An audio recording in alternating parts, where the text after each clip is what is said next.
नमस्कार दोस्तों, welcome back to our channel friends. मैं आप सबका अपने चैनल स्टॉक्स फॉर लाइफ पे बहुत स्वागत करता हूं। Welcome to STFL family.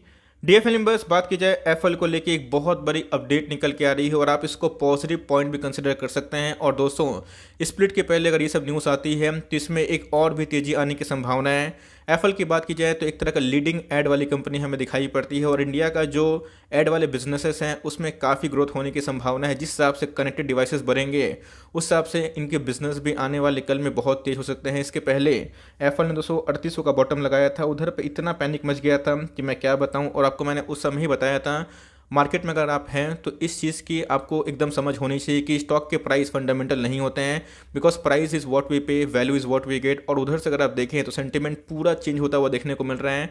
जहां पहले सिर्फ और सिर्फ नेगेटिव न्यूज़ थी, अभी की बात की जाए तो सिर्फ और सिर्फ पॉजिटिव न्यूज़ है। लोगों ने तो ये भी कहा था कि एप्पल का शेयर प्राइस 3000 जाएगा, 28 हो जाएगा। और मैंने आपको हमेशा बताया था कि बॉटम आंकने की कोशिश मत करिए और मार्केट में अगर आप हैं तो नॉइज़ से अपने आप को दूर रखिए और मार्केट में फंडामेंटल की समझ होनी चाहिए। बिकॉज कोई भी स्टॉक में गिरावट तो संभव होती है, लेकिन फंडामेंटल्स ओके होते हैं तो रिकवरी उससे भी फास्ट हमें देखने को मिलती है और वही हमें एक सेंटिमेंटल चेंज देखने को मिल रहा है। तो इसी बीच में हमें स्प्लिट के पहले क्या करना चाहिए और साथ ही साथ क्या न्यूज़ निकल के आ रही है, सब कुछ करूंगा crystal clear. Channel first time होंगे सब्सक्राइब कर सकते हैं इस तरह के क्वालिटी कंटेंट को सबसे पहले एक्सेस करने के लिए। डिक्सन की बात की जाए तो बहुत बड़ी अपडेट आ रही है। CFO ने इनके बताया है कि आने वाले FY22 तक इनके जो रेवेन्यू है वो 90% के आसपास ग्रो हो सकता है। अगर ऐसा होता है तो भाई डिक्सन का शेयर प्राइस इधर से भी दोगुना हो सकता है। तो मैंने इसके ऊपर अपनी कमेंट्री दे दी है। और साथ ही साथ दोस्तों, एक स्टॉक में 20% डिस्काउंट है इस तेजी के माहौल में भी, इसको भी चेक करना ना भूलें। Now without delaying any for time, let's begin.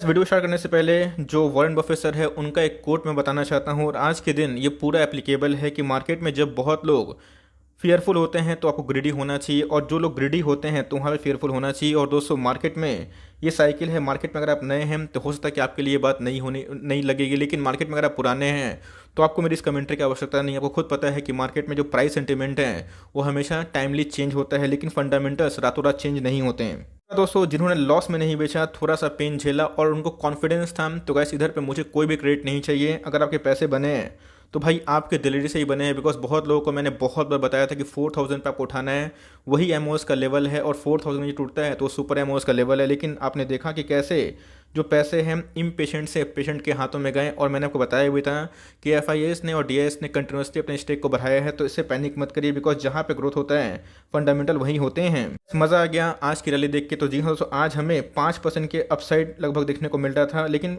अच्छा हुआ कि अपसाइड नहीं हुआ, वरना ASM का जो खतरा है वो और बढ़ जाता। अभी भी अगर आप देखें तो ASM के स्टेज 3 में है। बहुत लोग बोल रहे कि सर ASM का स्टेज 2 में इसको आ जाना चाहिए था टेक्निकली, लेकिन अभी तक नहीं आया। तो होता है कभी कभी क्या होता है, वीकली रिव्यू होता है, क्राइटेरिया फुलफिल नहीं हो पाता है तो उसको उसी जगह पर रख दिया जाता है। और इस वीक में किसी का भी स्टेज 3 से 2 में ट्रांसफर नहीं हुआ था, इसीलिए अगर आप देखें तो सर्किट भी इसके लिए अभी के टाइम सही नहीं है। लेकिन मैंने आपको क्या बताया था कि 5200 एक ऐसा लेवल है जहां पे आप उम्मीद कर सकते हैं कि आज नहीं तो कल ये भाव ज़रूर आएगा और आपको पैनिक नहीं करना है और नॉइज़ जो है उससे अवॉइड करना है। बिकॉज कंपनी के अंदर ग्रोथ होगा तो भाई कंपनी इधर से दोगुना क्या 4 गुना भी हो सकती है। आप देख सकते हैं कि इसी जो पैनिक का बहुत लोगों ने फ़ायदा उठाया। दोस्तों, मुझे किसी और का पता नहीं, बट मैंने तो ज़रूर फ़ायदा उठाया। और इधर पे बहुत लोगों ने बोला भी था कि सर आप वीडियो बनाना बंद कर दीजिए, क्या फालतू का एफएल को कवर कर रहे हैं। लेकिन जिन्होंने पेशेंस दिखाया 30 से 35% पैसे बन गए। यही होता है दोस्तों कि मार्केट में आपको समझ होनी चाहिए। बिकॉज मैं कोई भी स्टॉक को रेगुलरली जब कवर करना स्टार्ट करता हूँ तो उसमें मजबूत फंडामेंटल होते हैं और न्यूज़ की वजह से गिरते हैं। और मैंने आपको फिबोनाची पैटर्न भी सिखाया है।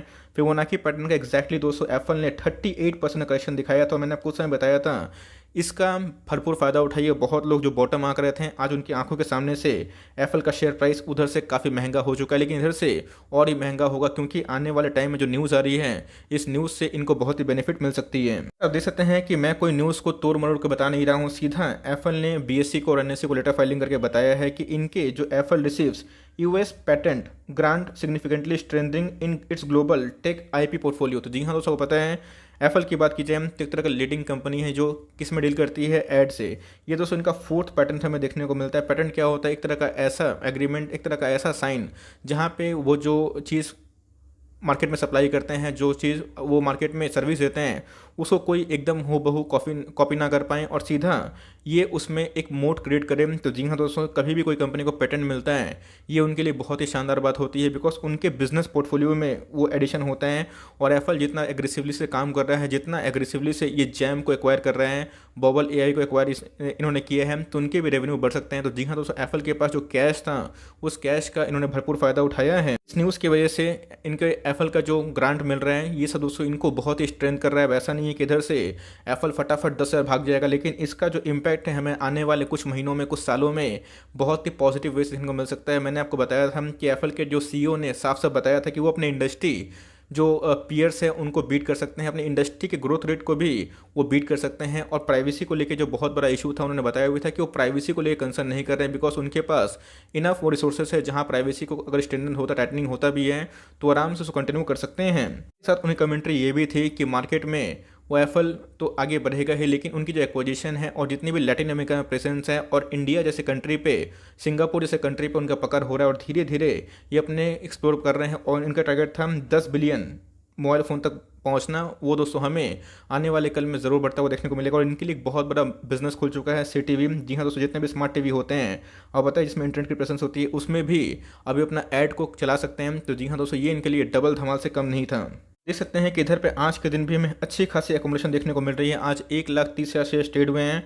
उसके अगेंस्ट में अगर आप देखें तो 60,000 शेयर्स को डीमेट में ले जाया गया है। लेकिन जैसे जैसे ये एएसएम लिस्ट से बाहर निकलेगी, वैसे वैसे इनके वॉल्यूम राइज होंगे और वैसे वैसे आपको दोस्तों जो अभी 1 लाख का आंकड़ा दिखाई पड़ रहा है, ये आने वाले कुछ महीनों में ये 2, 3, 4 लाख भी जा सकता है। और आप देख सकते हैं कि एएसएम 4 में आपको डिलीवरी देखने को नहीं मिलेगी, लेकिन एएसएम 3 में आपको डिलीवरी देखने को मिल जाएगी। तो जी हाँ, आज के दिन में भी हमें एक हेल्दी एकोमोडेशन देखने को मिल चुकी है। बहुत लोग पूछ रहे हैं कि सर इसका जो स्प्लिट अनाउंस हुआ है, 1 के बदले मिलेंगे 5, वो कब तक होगा? तो भाई आप देख सकते हैं, मैंने इसके पहले भी बताया था, अक्टूबर 8 को रिकॉर्ड डेट इन्होंने पहले से फिक्स कर दिया और बहुत ही सही टाइम पे इन्होंने बताया था। मुझे लग रहा था कि कुछ जल्दीबाजी इन्होंने कर दिया, बट यस, मैनेजमेंट वही है जिनको पता है कि उनको कैसे डील करना है।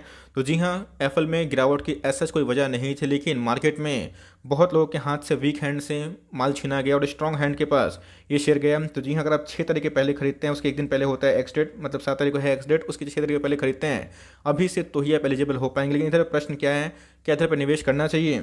याद रखिएगा, ग्रोथ जो होती है कंपनी की वो सबसे इंपॉर्टेंट होती है। ग्रोथ के बिना कोई भी कंपनी में निवेश करना सही नहीं होता। स्टॉक का प्राइस मेरे आंखों के सामने से बहुत सारे स्टॉक्स, इनका प्राइस 3-3 गुना क्या 10-10 गुना भी हुआ, लेकिन मुझे उनके ग्रोथ पर भरोसा नहीं था। तो मैंने एक मेजर रैली मिस की और मुझे उससे कोई पछतावा नहीं है, बिकॉज मुझे चाहिए ग्रोथ। ग्रोथ नहीं भी होता है तो उसके पीछे से एक वैलिड रीजन कि ग्रोथ क्यों नहीं हो रहा है और मैं सेटिस्फाई होता हूँ तभी निवेश करता हूँ। और मुझे प्राइस से कंसर्न नहीं होता है, मुझे क्वालिटी से हमेशा कंसर्न होता है।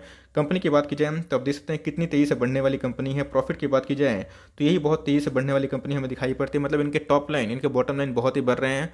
और जैम्प एक्विजिशन के बाद दोस्तों ये आपको धराधर बढ़ते हुए देखने को मिल सकता है। मार्केट कैप की बात की जाए तो मिड कैप कैटेगरी का स्टॉक है, तो ऑफकोर्स एक वोलेटाइल नेचर का होता है, गिरता भी है तो भागता भी है, रिस्क भी है तो रिवॉर्ड भी है। लेकिन आपको समझना पड़ेगा कंपनी की वैल्यू क्या है। पहले दोस्तों जब 135 का पी था तो लोग लेने के लिए पागल थे, लेकिन जब 80 का पी हुआ तो लोग उधर पे घबरा रहे थे। यही होता है। और मार्केट में ये चीज़ अगर आपसे हुई है, गलती हुई है, तो कोई दिक्कत वाली बात नहीं है, आप उसको ठीक भी कर सकते हैं, बिकॉज मार्केट में हमेशा अपॉर्चुनिटी होती है। लेकिन मैंने आपको हमेशा बताया है कि कंपनी के अगर अंदर ग्रोथ है, कंपनी 20 से 25% CAGR वो निकाल लेती है। और कंपनी का अगर ROE सही है, ROC ही सही है, उनकी ग्रोथ सही है, जिस हिसाब से डिमांड बढ़ रहे हैं, आने वाले कल में टिक जाएगी।